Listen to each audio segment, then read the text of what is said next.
মনের উনুন, কলমে ও কণ্ঠে আকিকুর রহমান। ওগো শহরের বাবু, আপনাদের রঙ্গরস দেখেই তো হয়ে যাচ্ছে কাবু।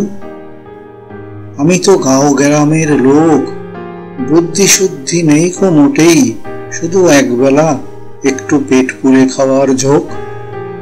তাও অনেক প্রকার নয়, এক প্রকার নিরামিষেই রহি খুশি, কারণ বাড়িতে অন্ন বাড়ন্তই থাকে, আর তা নিয়েই বুকের জ্বালাটাকে পুষি।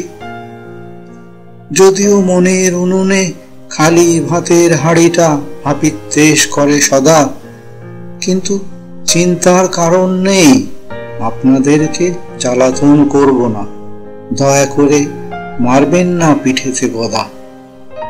কি করব, ওই যে শাক পাতা খেয়ে খেয়ে অভ্যেসটা হয়ে গেছে একটু অন্যরকম, তাই সুযোগ পেলেই প্রাণটা খুলে একটু বাগাড়ম্বর করি, যদি তাতে প্রশমিত হয় এই পীড়িত বুকের জখম।